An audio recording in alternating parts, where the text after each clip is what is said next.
Akhirnya, harta kekayaan Raffi Ahmad bakal terkuak. Sultan Andara lapor LHKPN usai jadi pejabat, dilansir dari banjarmasinpost.co.id. Ini undangannya sebagai apa nih kan? Saya diminta jawab dulu sebentar ya.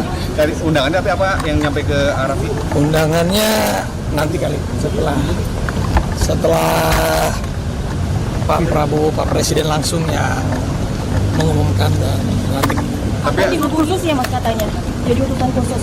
Ya jadi apa aja kita kalau diperintah untuk bangsa negara kita siap. Pembinaan generasi muda dan pekerja seni ya?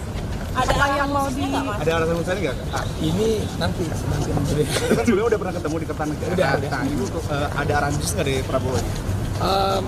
Pastinya ada, tapi untuk diskusi lebih lanjutnya lagi mungkin setelah hari ini. Dihubunginnya Mas Raffi udah punya program-program ke depan udah menyusun gitu ya Mas? Insya Allah. Dihubunginnya kapan? Kanan ada meja kanan. Dihubunginnya Semalam atau udah disuruh, kan kita sudah diminta untuk standby dari dulu. sudah Mas. Terima kasih. Terima kasih. Alhamdulillah ini menjadi di mana saya bisa memiliki kesempatan untuk mengabdikan diri saya kepada tanah air tercinta. Mudah-mudahan apa yang saya lakukan di sini, saya bisa bekerja maksimal untuk membantu, meringankan, dan mengakselerasi apa yang sudah diarahkan oleh Bapak Presiden, Bapak Prabowo Subianto, agar bisa terpenetrasi dengan baik. Harta kekayaan Raffi Ahmad akhirnya bakal terkuak untuk publik.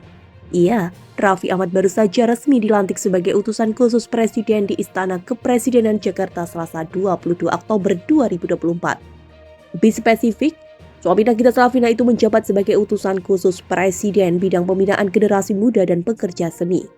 Berstatus pejabat negara, artinya Raffi Ahmad juga tak luput dari ketentuan yang berlaku termasuk terkait kewajiban pelaporan harta kekayaan. Iya, Raffi juga kini wajib membuat laporan harta kekayaan penyelenggara negara LHKPN. Jika demikian, akhirnya masyarakat bisa mengetahui berapa harta kekayaan pria berjuluk Sultan Andara itu. Tak heran memang, pasalnya Raffi disebut-sebut masuk dalam daftar artis terkaya di Indonesia. Bukan cuma dari honornya selaku presenter dan MC, Raffi Ahmad juga diketahui memiliki gurita bisnis di bawah Rans Entertainment. Sedangkan terkait tugasnya sebagai utusan khusus Presiden, Raffi mengaku siap ditugaskan apa saja. Iya, jadi apa saja kita kalau diperintah untuk bangsa dan negara kita siap, kata Raffi di Kompleks Istana Kepresidenan, Jakarta Pusat, dikutip dari kompas.com Selasa 22 Oktober 2024. Ia mengaku sudah mendapat arahan khusus dari Presiden Prabowo Subianto. Kendati demikian, diskusi lebih lanjut akan dilakukan setelah pelantikan hari ini. Pastinya ada arahan khusus, tapi untuk diskusi lebih lanjut lagi, nanti setelah pelantikan, insya Allah, ucap dia kembali.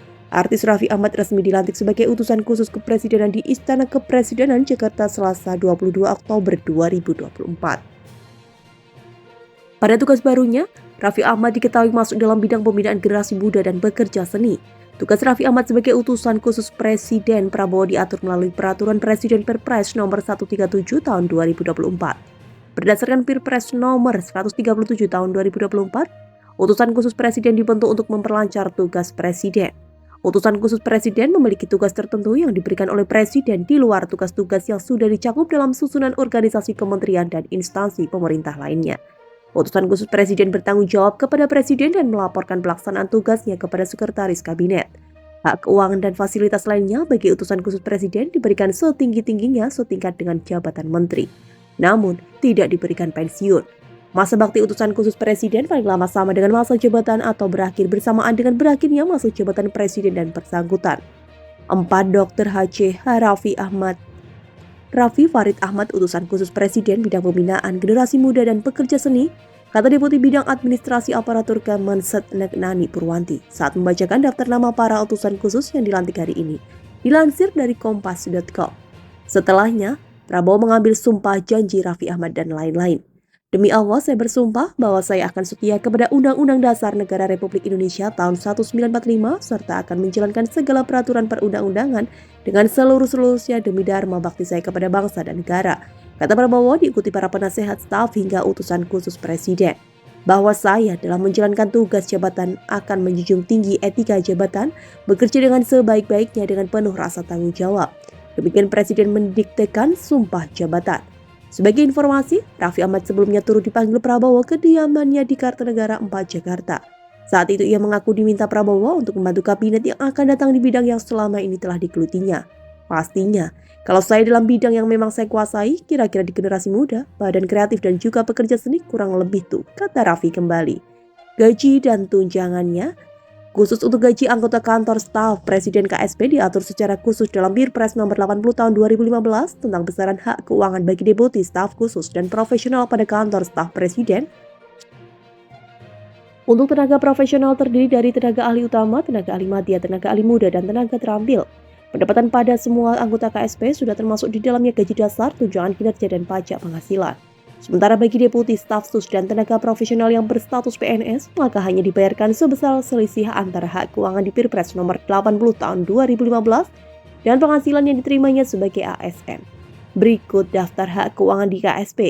Deputi 51 juta, staf khusus 36.500.000, tenaga ahli utama 36.500.000, tenaga ahli madya 32.500.000, tenaga ahli muda 19.500.000, tenaga terampil 15 juta.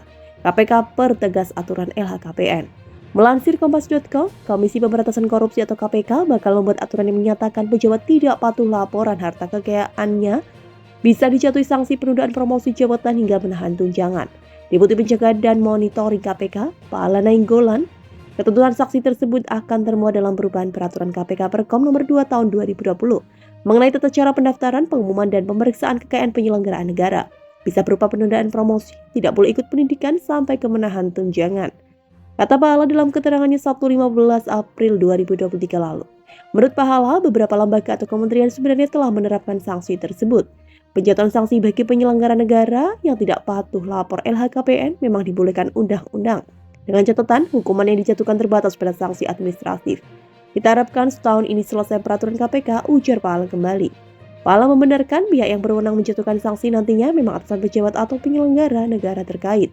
Namun, KPK akan mengatur lebih detail sanksi yang dijatuhkan oleh atasan tersebut kepada para bawahannya.